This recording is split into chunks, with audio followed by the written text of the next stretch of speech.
আলাইকুম। সুনামগঞ্জের মানবিক মানুষদের সহায়তা নিয়ে আমরা এখন কুমিল্লা অবস্থান করছি। এর আগে আরও বেশ কয়েকটি ভিডিও আপলোডের মাধ্যমে আপনাদেরকে আমাদের টিম সুনামগঞ্জের কার্যক্রমের বর্ণনা দিচ্ছিলাম, আমরা কী করেছি আজকে সারাদিন।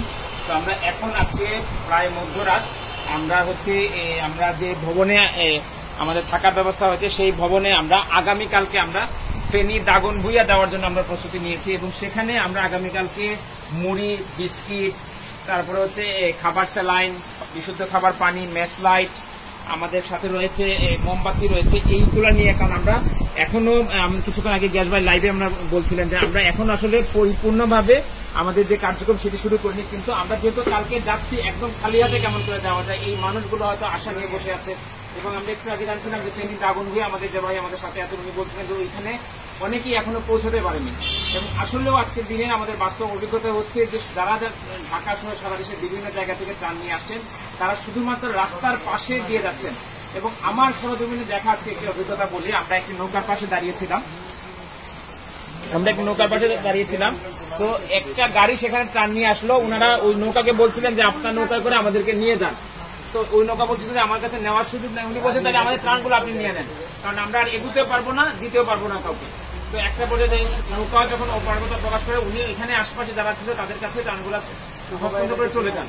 তো এই পরিস্থিতিতে যারাই ঢাকা সহ সারা দেশ থেকে আসছেন আপনারা এখানকে লোকাল মানুষের সাথে যোগাযোগ করে একটা নৌকা ব্যবস্থা করেন এবং ভিতরে চলে যান, শহরের ভিতরে। হয়তো আপনাদের একটু কষ্ট হবে, হয়তো একদিন বেশি থাকতে হবে, হয়তো আপনাদের একলা থাকতে হবে এখানে, কিন্তু আপনারা শহরের ভিতরে যেন যে মানুষটি এখনো খাবার পায়নি, যে মানুষটির কাছে এখনো খাবার পৌঁছায়নি, তাদের কাছে আমরা পৌঁছে দিতে পারি।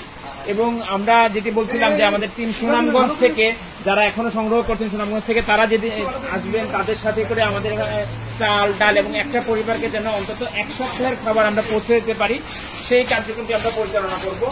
এবং আমাদের সেখানে তেল থাকবে, ডাল থাকবে, আলু, পেঁয়াজ সহ যেন আগামী 1 সপ্তাহ ওনাদেরকে খাদ্য সহায়তার খাদ্যের জন্য টেনশন করতে না হয়।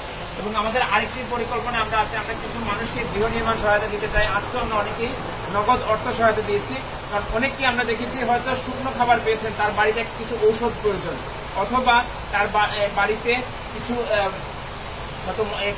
অল্প কিছু খাবার আছে কিন্তু কিছু তেল কিনে নিয়ে আনা প্রয়োজন। আমরা আজকে বেশ অনেককেই আমরা নগদ অর্থ সহায়তা দিয়েছি। অনেকের বাড়িঘর দেওয়ার আবার নতুন করে দাঁড় করাতে গেলে টাকা প্রয়োজন হবে। বেশ অনেকেই আমাদের কাছে আবেদন জানিয়েছেন আমরা যেন কিছু তুষক, কিছু বালিশের ব্যবস্থা আমাদের জন্য করে দেয়, কারণ অনেকের বাড়িঘর সবকিছু ভেসে গেছে, নষ্ট হয়ে গেছে। এই মানুষদের কাছে সারা দেশ থেকে মানবিক যে সাহায্যগুলো আসছে, এই সাহায্যগুলো যেন শুধুমাত্র চাল, ডাল, পেঁয়াজ, তেলে সীমাবদ্ধ না থাকে। তাদের বাড়িঘর পুনর্নির্মাণ করতে হবে, তাদের তুষক কিনতে হবে, বালিশ কিনতে হবে। এবং আমি আরেকটি বিষয় হয়তো আরেকটি লাইভে হয়তো আমি আলাদাভাবে বলবো যে কাপড়, এখানে অনেক মানুষ আছে যাদের বাড়িতে কিচ্ছু নেই, তারা একটু স্বাভাবিক একটা কাপড়, একটা হয়তো লুঙ্গি, একটা হয়তো শাড়ি, একটা হয়তো অন্যান্য জামা কাপড় তাদের প্রয়োজন। আমরা যাদের সুযোগ আছে, বিশেষ করে সুনামগঞ্জে যারা আছো তোমাদের যাদের সুযোগ আছে এই কার্যক্রমটি শুরু করা, মানুষের বাড়ি বাড়ি গিয়ে কাপড় সংগ্রহ করে নিয়ে আসা, সেই কার্যক্রমটা আমরা পরিচালনা করতে চাই। তো এই ছিল এখন পর্যন্ত আমাদের কুমিল্লা থেকে আপডেট। আমরা আগামীকালকে সকালে ফেনী দাগনভূঞা উপজেলায় আমরা যাব, সেখানে আমরা আগামীকালকে এই শুকনো খাবার উপহার হিসাবে নিয়ে যাব এবং আগামীকালকে আমরা একাধিক আশ্রয় কেন্দ্র পরিদর্শন করব এবং সেখানে আমাদের খিচুড়ি রান্নার ব্যবস্থা হবে। রাতের বেলা আমরা ওনাদের সাথে খিচুড়ি খাবো, সেই আশ্রয় কেন্দ্রের মানুষ যারা গত 1 সপ্তাহের মধ্যে কোনো বাড়ির খাবার খায়নি, কোনো গরম খাবার খায়নি, তাদের জন্য। ধন্যবাদ সবাই।